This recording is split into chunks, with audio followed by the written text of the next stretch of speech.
You're now listening to the Rogue Ones podcast, conversations with extraordinary people doing fascinating things that will encourage us to live with a bend toward the remarkable. Today, you'll meet a Rogue One whose dog has more followers than her on Instagram, about 3.6 million more followers. Ha! Here it comes.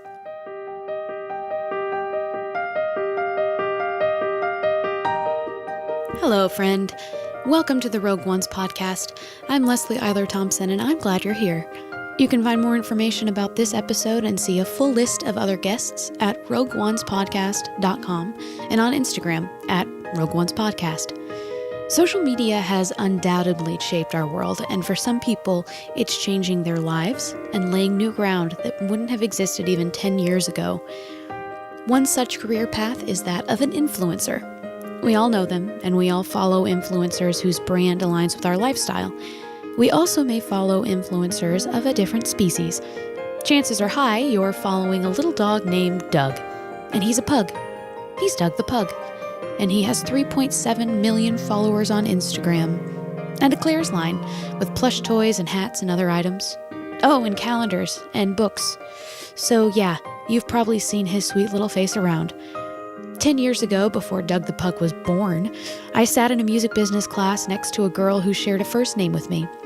Her name is Mosier, and within a few years, she would get the dog of her dreams and be catapulted into a career of epic proportions as a, quote, Momager, end quote. No doubt, she's a Rogue One. Her life is nothing but unique, and she's learned a lot from it.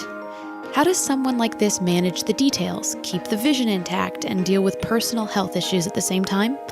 That's what this conversation is about. Leslie invited me to her home in Nashville, and Doug actually greeted me at the door. And we talked all about her journey, from happenstance to insecurities, and from lucky breaks to hard work. We touched on it all. Leslie is married to a man named Rob, and fun fact, Jonathan Van Ness officiated their wedding. Rob was able to sit in with us and provide some perspective on Leslie's journey. You'll hear him softly share every so often, and it's a great reminder that behind these rogues are people who love them and are ready to catch them when they fall. I learned a lot from Leslie Mosier, and you will too. Please enjoy. Okay, we could start this a million ways, but let's start with how we have the same first name, and perhaps let's share the story of why we call each other 317537. Man, what a story. We were in college, and I remember you either putting it in your calculator and showing me, or you were like... Well, it had to have been in that intro to music business class. Yes. Where it's probably the only class in my whole college career where I would have had a calculator. And we were sitting there, and I think it was something like both at the same time, we were like, hey, I can spell... And then we stopped and just pointed at each other. We could spell our name on a calculator.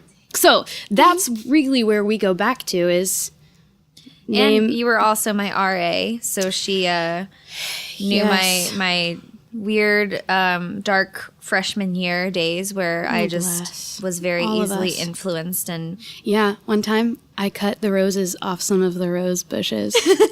Okay, so that's where we go back to. But then obviously, all of the things with Doug happened. Yes. But before that, what happened after freshman year? What was kind of your path after that got you to where you are? Yeah, so I went to Belmont in the hopes of being in the music industry. So my junior year, I found a really awesome internship with an artist manager in town, Josh Terry. He worked at Aware Records. And throughout his career, they've managed people like John Mayer, Train, The Fray, and at that time they were managing Mayday Parade and Matt Carney. Oh. So I grew up going to pop punk shows, listening to Mayday Parade. So getting to intern for Josh and working with a band that I actually felt really invested in was so amazing. Mm-hmm. Yeah. I interned for him longer than a semester, and then he hired me. So great. I had a job before I even graduated. So yeah, I was working for him for several years, and I learned a lot about management and calendars and how to reach out to people. Because you weren't just a random intern doing like one thing. In a place like that, you're doing everything. Yeah, you're touching like every portion of the... Yeah, it was a lot of like day-to-day management, and I did a lot of the graphic design for him and for the bands, and a lot of the social media. In a lot of my other interviews, people have asked, how does it all start? And kind of like the short answer is, I was working for my boss, and all I had to do was Instagram for his artists, like Instagram and Facebook and stuff. So it was really a hard commitment for me to start and be like, I want an Instagram for myself, because I was already doing so much for everyone else. So when I finally was like, you know what, I'm just going to make myself an Instagram, I realized how much I loved doing it, like for me personally. It changes, doesn't it? Yeah. When you do it for yourself. Exactly. But like that first initial, like, do I actually want to make that account was hard. But now I can't imagine. Why do you think that was hard for you? Because I felt like not burnt out, but there was so many people I was already like managing their lives, and I was like, do I really want to have to manage my online life? Yeah. So I started that account. I started posting photos of Doug and I, and some of them were just Doug, but the ones that were Doug would do so well, and they would get thousands of likes, whereas my photo of a concert I went to would get like 100. Yeah. I quickly realized that was, a thing, and that people loved not only Doug for being cute and for like the costumes I would put him in, but they loved the name Doug the Pug. Of course. Like, Doug the Pug, Doug the Pug. And you always wanted that name. Like before you even met him, wasn't that a thing? Thank you. Yes. We have confirmation. I seem to remember that. I had always wanted a pug named Doug. People that knew me before this. I've had some trolls tell me that I stole their name from another Doug the Pug. Like it's like a common name. I'm not the first person to ever, right. I know that. Right. But I had always wanted a pug named Doug. I put photos up of pugs in my college dorm everywhere. Mm-hmm. And this was a time, I don't even think at this point I had a smartphone, so I didn't know Instagram at this time. Yeah. But it was a very different world. And that's why I think I also had trouble like making that leap to have an Instagram, because it was on the newer side. Like people were still very Facebook heavy. Instagram was really a place where people would put up a photo and put a filter on it. Like, yes, I don't remember there being many like branded accounts, if that makes sense.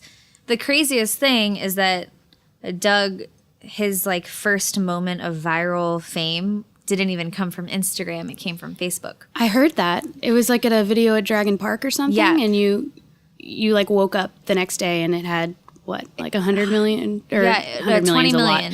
20 million overnight. So it's funny because at that point we had just hit 100,000 followers on his Instagram. And I was like on top of the world. We had a party for his 100K party. We had a cake and everything, and it just felt like so exciting. And you're still working at the management company. I was still working at the management company, but the craziest thing is I decided to put in my notice shortly after that, and not knowing that it would be because of Doug. I was thinking I'm going to start my own graphic design thing. I had a few like accounts that I was doing like freelance stuff for, and I'm like, I just need to be my own. I was feeling very like held down, and I just wanted to like be my own boss, I guess. So I put in my notice, and then it was like 5 days later that the video went viral. Oh my and gosh. Totally confirmed why I needed to be, because it just went from 0 to 60, and it was just, I don't think we've taken a real off day since then. Really? What year was that? 2015. Jeez. So I posted it to Instagram that night, and he had 100,000. I shared it to Facebook, where he only had 3,000 followers at the time. Okay. And Facebook was one of those things where it's like, it wasn't really taking off, but I still like would share anything I posted to Instagram, I would share to Facebook. So I woke up the next morning and I saw he had 12,000 followers on Facebook. And I was like, that's weird. Quadrupled he just had overnight. 3,000. And then I looked at the video and it was like going crazy. Coincidentally, my boss was not in the office the next day. Luckily, I didn't have much to do anyways, but I was just like literally sitting online watching this video go viral and getting emails from all the media companies saying, do we have your permission to use this on, channel whatever? Like, can we run this on Good Morning America? And it was And what just was like, it? He was running around in the park with a pug balloon on him? balloon attached to his waist, and the song "Let Me Tell You About My Best Friend," like people, let me tell you about my best friend. Just so simple. Rob was on tour at the time. Sorry, You were recording. Okay. I always get that wrong.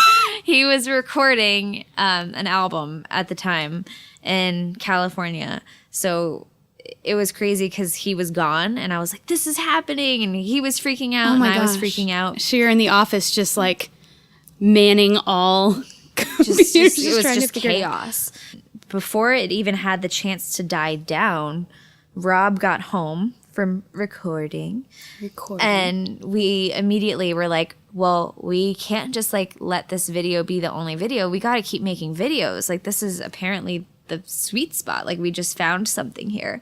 So we immediately went to like Franklin. Did you say this was one of your first videos that you did with him? It was one of the first. Yeah. Okay. I mean, we had a few other ones, but this was one of the first, like, set to music in a park. Like, it had a scene, had a costume kind of thing. But we went to Franklin only a few days after Rob got back. I brought a Harry Potter costume that I threw together. We put him in front of, like, old stone brick walls and put the Harry Potter music in front of it.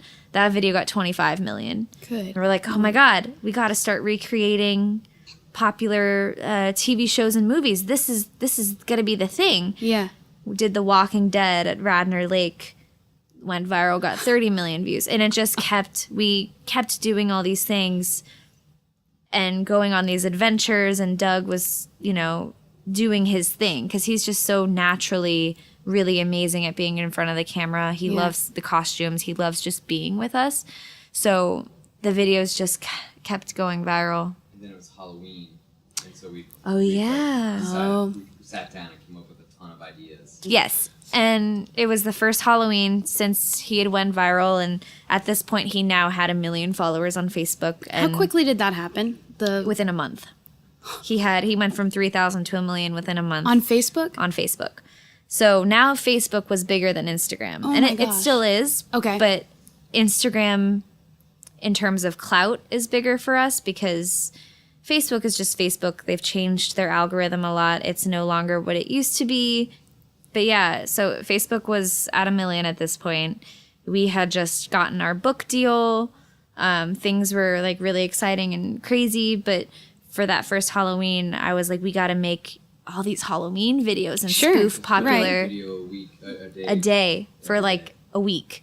So we did thriller, we did paranormal activity, all these videos, and they all just, it was at the height of our Facebook and the algorithm, so they were all going viral, and Good Morning America and all this crazy stuff.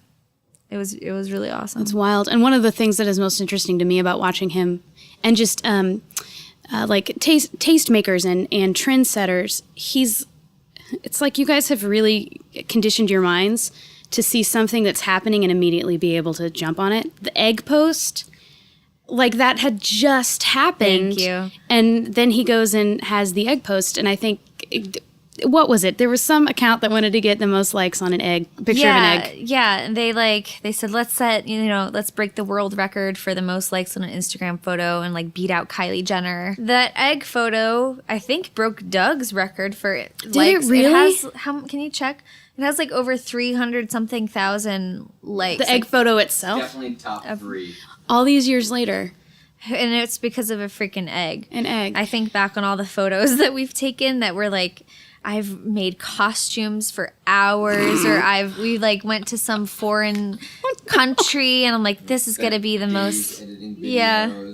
But that's the thing about like trends and these viral things, is that it's almost like if you're in the practice of looking for it and being involved with it, it's almost like you help something along. Like, how many more likes did that egg, the original egg photo get? Because you guys, I know, added to the noise in that way, which is kind of cool about like culture making and Yeah. And You can't beat them, join them. that's right.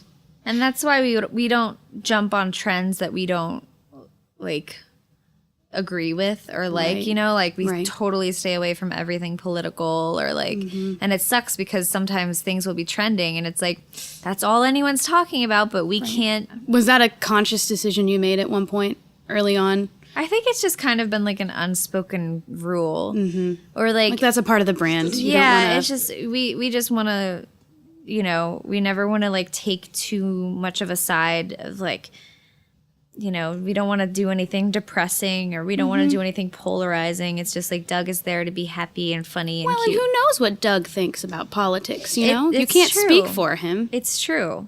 You said you wanted to work in the music business. Was that something you always wanted to do from a very young age? No. I had always wanted to be a veterinarian, which is Really? funny. Yeah.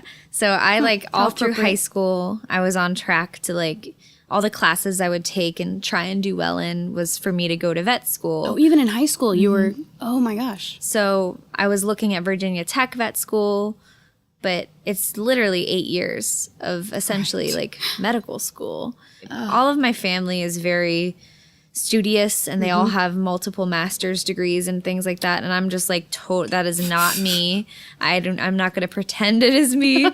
It is a struggle. I like got good grades, but like it is hard. It was not easy. So I kind of realized that. And then I'm also a very sensitive, like empathic person and I absorb sadness and happiness, but like animals being sick, I can't, like I get enough emotion watching a sad video on the internet. I don't want to like put myself through that. It takes a special kind. And I still like get excited when we go to the vet, just like the environment, because our next door neighbor was a vet when I was growing up in Virginia, and like I would like go to his office and stuff. So I love just animals, being around animals. Yeah. Which is funny because it's like if you kind of put together the equation of like veterinarian and music industry, it gives us Doug the Pug. Right. It's like It's my kind of love amazing. of animals, and then my love of like the graphics and the social media of the music industry and just like overall management and just kind of pop culture. Mm-hmm. So it was all meant to be. Yeah. Where was the switch to music business then? If you were that invested in veterinary school. So I did like some music when I was like 16 and had it recorded, and it was like on the radio in Chesapeake, Virginia. Oh, yes. I, loved it. It was so fun. And it also kind of taught me how to be in the public eye a little more. Like I would do some local like TV interviews and stuff. And it just kind of trained me in how to like be interviewed and be like confident. Because I struggled with confidence. I mean, everyone does. But like in high school, it was really hard for me until that point. And I kind of like, it broke me out of my shell. And I was also a flute player in high school. I like went to district whatever and all that stuff. So I knew my band directors very well. And one of them was like, you need to look at Belmont in Nashville. Like this school would be perfect for you. Like this is blah, blah, blah. So we checked it out. I applied and I accepted, which this is crazy now that I look back. I accepted going to the school without ever stepping foot on campus. Jeez. I was just like, okay, this is going to be the school. Like And it was Nashville. a music business program. So he suggested you go for music business, not necessarily flute Yes. performance or anything. Exactly, yeah. Okay. And that was just kind of the only place that like looked like it would fit with me. And obviously it was a hard decision for my parents because it's a private school. It's in a different state. Everyone in my hometown essentially goes to school in state. So all of my friends were going to JMU or Virginia Tech or, other schools like that. But I'm just so thankful that I did go to Belmont because even more so than like what I've learned from Belmont, it was what I learned from living in a city and living in Nashville that taught me like everything that I need to know as an adult. And it's crazy because I met Rob because Mayday Parade was on tour with Rob's band. So I went to see a Mayday gosh. Parade concert in Memphis. I was visiting one of my best friends, and then Rob's band was playing with them. So I like briefly met Rob and we like literally shook hands, but then we like got in touch on Facebook. Oh, And Thanks again, Facebook. Thanks, thanks Facebook. Facebook. And now we are married. And now look at that. Well, and that's what I love about people's stories, just in general, is so you've mentioned that you listened to Mayday Parade, and then you ended up interning and working for their manager, working closely with them. And now you married a guy that you met through the thing. Yeah. And you wanted to be a vet. And on. And here you are now with like the combination of all of those things. And it's like we pick up these little breadcrumbs along the way. I know. It's crazy. It's very full circle. There's just a lot of full circle things in this stage of life, and it's pretty wild. Even just the fact that like my RA from college is sitting here when we're like doing a podcast together. That's so amazing. So one thing I love asking people is about lucky breaks, because I feel like that happens. Are there any examples of that in your life where it was just completely luck, but if it hadn't have happened, obviously there's a viral video, but... Yeah, I think one of the things for Doug that happened that, looking back, it was really lucky is we reached out to Justin Bieber's management when they were doing the promotion for the What Do You Mean song. It was like right before he kind of launched that era of like Sorry and What Do You Mean. Which again is very helpful for you to know how all that promo works from an artist side, because you know timing of when the right time would be. To get to them, you have to email the management or the PR, you have to know who to get in touch with. The players are, yeah. But Justin was posting for like 20 days. He was posting a countdown of people holding a sign that said 18 days until What Do You Mean? And every day it was like a different celebrity. And I was like, oh my God, how cool would it be if Doug got on here? I had never met anyone from the Bieber team or anything, and I emailed them and they were totally down for Doug to do one. Really? And at the time he didn't even have 1 million followers, so like he wasn't like extremely massive to where... But he was like fresh and new. Yeah, he was definitely relevant. Yeah. But still, like, compared to, the other celebrities that they had on board, like Will Smith or like all these other people, they could have easily just been like next or like, not responded to my email. Right. So Rob and I freaked out. We're like, oh my God, we have to make this epic. So Justin was just doing the ads for the Calvin Klein underwear. Yeah. So we went to Nordstrom and got Doug baby Calvin Klein underwear, which like thank goodness they have baby Calvin Klein boxers. And we made the sign that said, What Do You Mean, Doug the Pug, and took 3 awesome photos and sent it to the management. And they were like, all right, so he was on day 8 or like 4 or something. I don't know. So one of those days. And we're like waiting for the day, and it's like finally here. And I'm like, man, I hope they post him. And, things go wrong sometimes, or they go with someone else. And I'm like sitting in this cafe with my friend, and they post a photo, and then they post another photo. They posted 2 in a row of Doug and tagged him, and we got over 50,000 followers in 24 hours. Oh, my word. It was like crazy. Like I could only wish for another day like that to happen now. Like it was wild. And that was all because you had an idea and you just followed through and you made the ask, essentially. Yeah. And we went above and beyond and sent them options.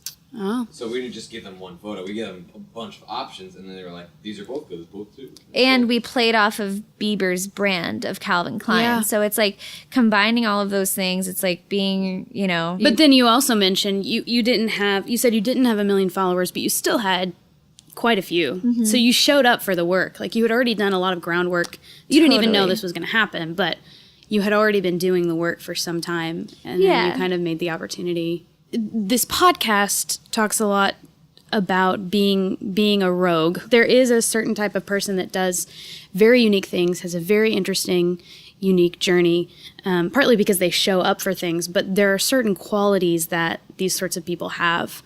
And I always love asking them, what are the qualities you see in yourself that allowed you to kind of work through this and have this life that's so varied and flexible and fun and, all the things, are there any qualities in yourself that you see that were growing through the years when you were young and then kind of evolved and developed? Totally. I think one of the main things is I'm very what's the right word? But like when I tell myself, what is the word for this? Dedicated. Dedicated to a fault.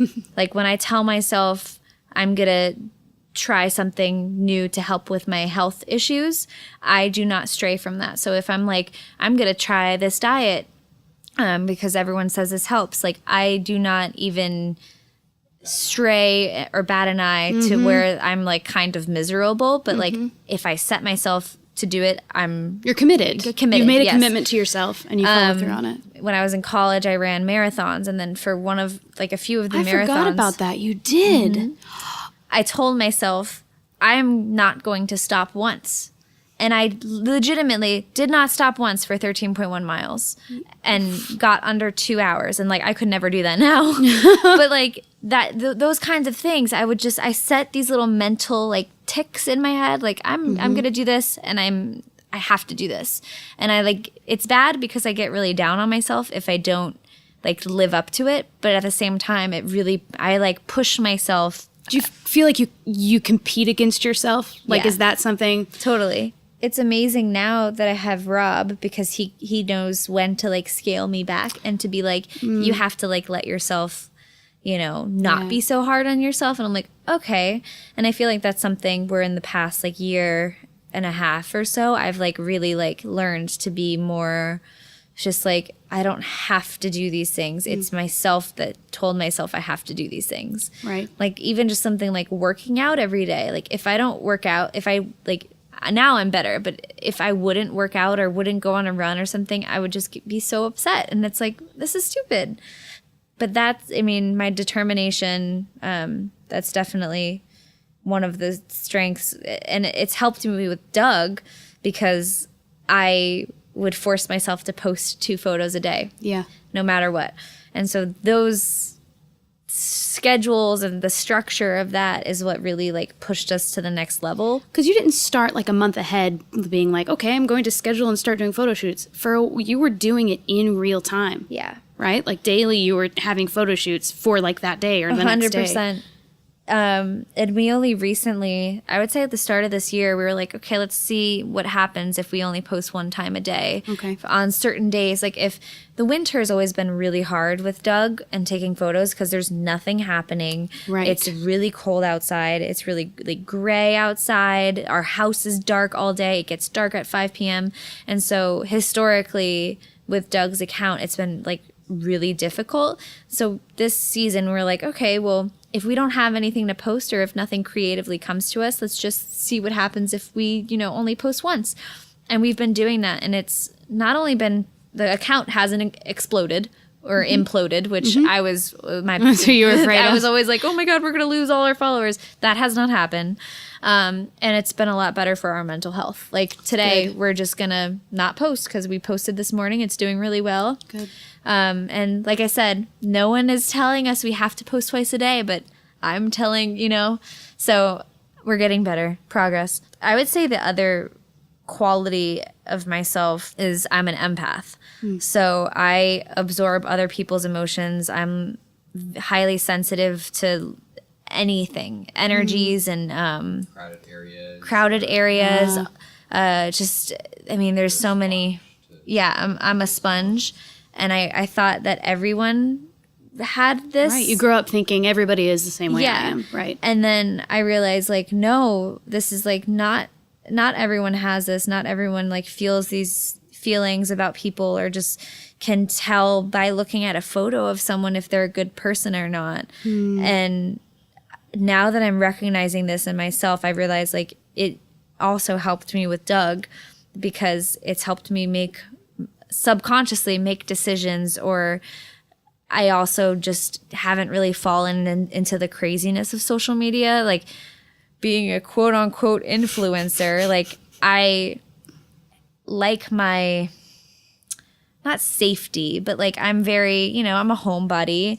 A lot of people given this situation would just like use it to, and I hope this isn't coming across as like, I'm a good person. I've really done a good job of like staying true to myself. Right. And like, I've grown a lot and I'm like, I know who I am as like a entrepreneur and like as a person, but I haven't like sold my soul to like try and be more popular or anything, because that's just never been me. And I don't know how that even relates to being an empath, but I think it's because a lot of those people, and I've met a lot of them with the job that we do, a lot of them don't have good energies and they don't have good intentions.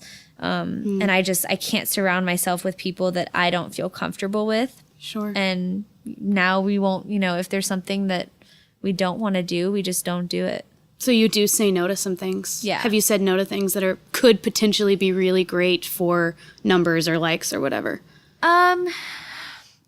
We've said no to money, like brand deals that would not make sense for Doug, that would be promoting something that we don't personally believe in. And Exactly. it's never worth it to promote something. There's just people. They put trust in you, Yeah. and if you don't give them things that are good, things that are, I would not have the. It just it cheapens what we do if we just take every single offer.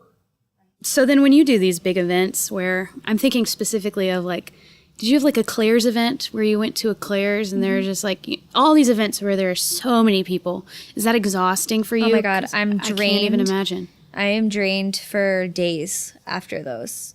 Because of you being an empath, for sure. I even feel like when someone has if a friend of mine is going through something, I feel it as if I'm going through it. As if you're going through it. And sometimes I'll feel it and not even know that they're going through it, and then they'll text me and they'll be like, this is happening, or and I knew that they were going through it. Wow. But same thing goes for people in person. I'm thinking about the kinds of people that would stand in line to meet a little pug, and he's adorable, he's amazing, but I'm thinking about those kinds of people. They're probably very interested to tell you, he got me through, he makes me happy because I was going through this thing. And as an empath, you're like, oh my God, with each person just invested in what they're telling you. Yeah, and it's so overwhelming emotionally to know that these people are the people that are giving me a life that I could only dream of, to be doing this for a living with Rob and Doug. And so it's just this, it's just very, very emotional, just on all aspects. And it's not like I'm there crying or anything, but I just feel very drained. If I have to be on, it's very draining for me. It doesn't come easily to me. And so when we're in, business scenarios where we have to shake hands with 50 people, or when we have to go to the Claire's headquarters, everyone there is amazing. Don't get me wrong. But it is a lot of meeting and greeting people and shaking hands and everyone asking questions. But it's a part of the job. Yeah. But I've also learned how to, protect my energy a little better. So I've definitely gotten better. And that's a good point. You say it's part of a job. I think people look at jobs like what you guys are doing and think, oh, that's amazing. That's a dream job. Their little dog takes them everywhere and they get to meet all these amazing people and blah, blah, blah. But the reality is jobs are jobs, and ways that you pay your bills are ways that you pay your bills. Yeah. And that comes with a host of difficulties. Oh, yeah. It's always worth it, but there are those times where you're just tired, and anyone is tired. But Well, and one thing you've started opening up about on social media is health issues. Where did that come from in terms of starting to be open with it, and what kind of response have you received? It's been crazy. So I started realizing that I had things going on with my health right when Doug was first really taking off. It was in 2016, and all of a sudden I started getting cystic acne. And I had always had great skin. In high school I had some acne, but who doesn't? Right. But all of a sudden, we're traveling all over the place and doing all these things, and I'd get off the plane and wash my face to go to bed, and I'd have 4 new giant spots of cystic acne that hurt. And, I was like, something is wrong. This is not me. And so I started doing all this research and watching YouTube videos of people that healed things organically. And I kind of got on this health journey, and nothing was working. And I kept, trying these things, buying these products, and my skin kept getting worse. And, we're going to San Diego Comic-Con. We're staying in the coolest hotel. we're hanging out with the stars of Riverdale, and the entire time all I'm thinking of is, oh my God, they can see the bumps underneath my makeup. Yeah. And it was such a blow for my confidence and my self-esteem, which like now I know like they didn't care about that. Like they were just, but in the moment, and it's a new thing for you, this sort of like being around these sorts of people who I'm sure probably look spectacular all the time, you feel like, and it's a heightened insecurity. Yeah, and it's hard because Doug is like the face of it all, but like we also it's also us. Sure. Right. Like you're the one talking to people. Yeah, we're the one, so like we want to represent Doug and our brand in the best way possible. And so I would find myself getting really anxious and knew something wasn't right. And then all of my pain started when I would have my menstrual cycle, so my period. If we were traveling, like game over. I would have to like take a day. Like it's just painful to the point where I feel like the fatigue, no matter what I would do, chronic fatigue, literally all day, every day, also terrible while traveling. And then I would always be getting a virus, always having problems. Like I would have something happen with Doug, like we'd do something for work, and then no matter what, the day before I would go on the plane, I would get sick. Oh. And it was always like a cyclical thing. I'm like, what is happening? And I would have people telling me, oh, you're just stressed, you need to like not stress out so much. And I was like, okay, you're that's probably easy. right. Yeah, it's so I I'd go to yoga and I'd do meditation, and it helped, but nothing was like taking away all these problems. And so I started, being my own advocate and talking to people and researching and figuring out, diet stuff. And I did an elimination diet. And one of the things I had to eliminate was gluten. So my skin started to get a lot better. And it was an amazing feeling. And gluten, I realized how much it was like hurting everything else. But all of my other issues were still there. So I figured out I have endometriosis. I have Hashimoto's, which is an autoimmune disease of the thyroid. Did you know you had that in college, or was that something you discovered at the same time? I had no idea I had any of this stuff. And then I also have Epstein-Barr virus, which is essentially mono, but it lies dormant in your system. Okay. And they're finding that the Epstein-Barr is one of the root causes of Hashimoto's, one of the root causes of endometriosis. It like can cause a lot of things. Wow. So I must have gotten a form of mono in college, and it has thus created all of these havoc. All of these things happening. I posted an Instagram story one day when I was like in incredible pain on my period, and I'm like, I think I have endometriosis, blah, blah, blah. And I just had like literally hundreds of messages from these girls. Like, I have this, I have this, I have this. Oh my God, I have this too. Like, this is crazy. And it really made me realize that I'm one of literally millions of people my age that are going through these same things. I should totally put aside my self-confidence. Like, it's really, really vulnerable to open up about things that... Well, and especially something like that. You know, it's not just like... I mean, acne's one thing. Yeah, we've all had acne, but it's almost like I could see how you would feel like this is kind of a tender subject, So once I started getting that kind of response and like being more open, now it feels a lot better. And like I had my surgery. We went out for the first time since my surgery, and we were on the streets of Franklin, like taking a photo of Doug. I definitely shouldn't have been out at that point. I was in so much pain. I'm like, what are we doing? But workaholic. I wanted to get photos of Doug for Christmas. Sure. But this young girl, she was probably in her early 20s, came up to me and she was practically crying. And she's like, your post about endometriosis, like I have this and I have this. And I just wanted to say thank you. And it was literally the first time I had left the house since my surgery. And I'm like, okay, like this is helping people. It's worth talking about. It's worth talking about. And I think that goes for anybody going through anything, whether it be mental health, whether it be, family things, health things, just anything. Like being open and being able to like have a good conversation with people, that even if it's people you don't know, sometimes it almost feels better. to talk to people that you, like a lot of girls on social media before my surgery were giving me words of advice and encouragement about my surgery, and like they don't realize how much they helped me.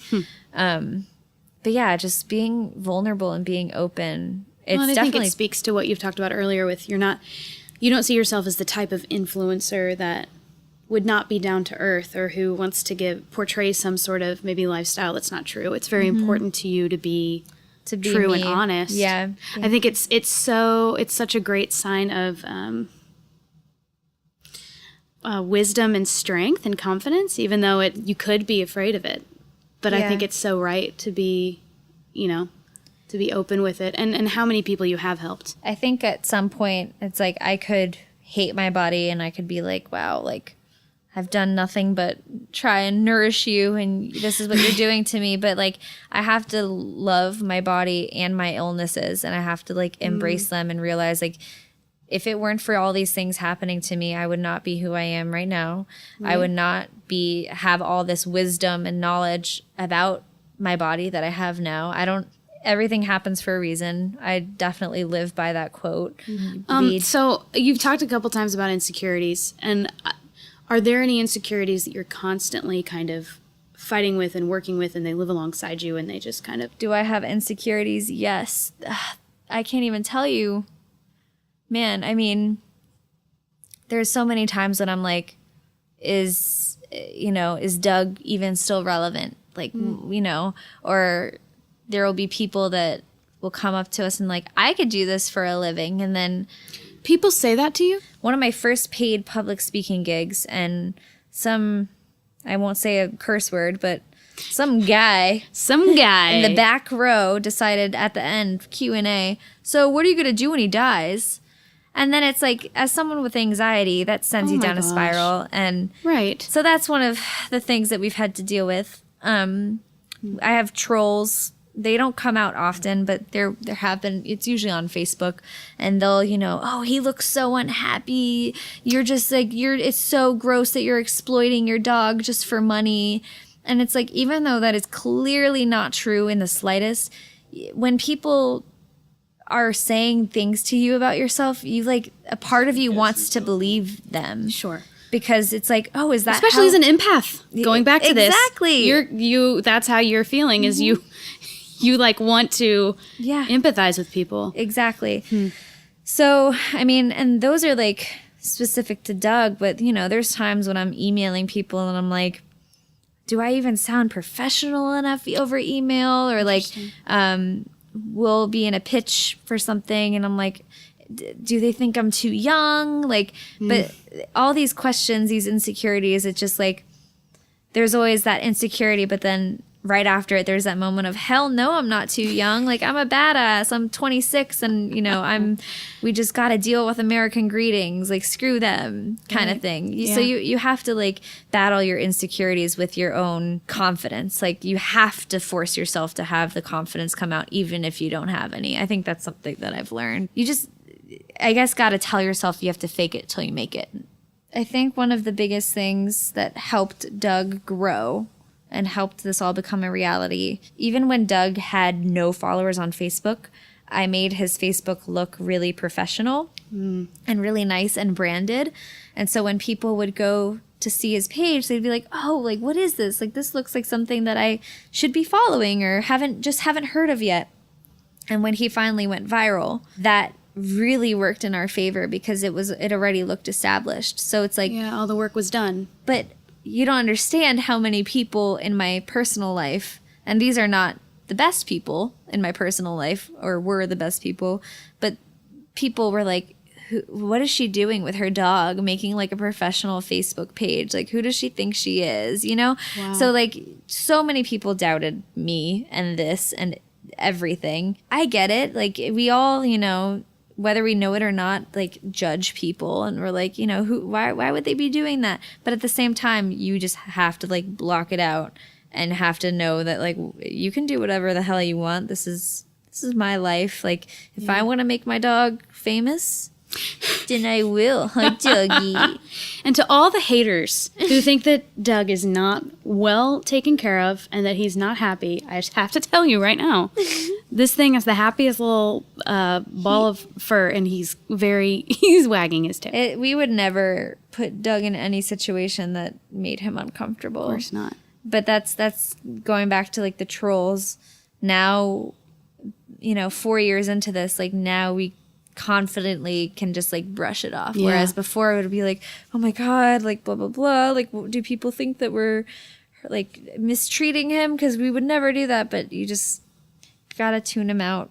For people who are looking to live life of remarkable measures, what are some tips or pieces of advice you can give to them as they kind of trot along their path?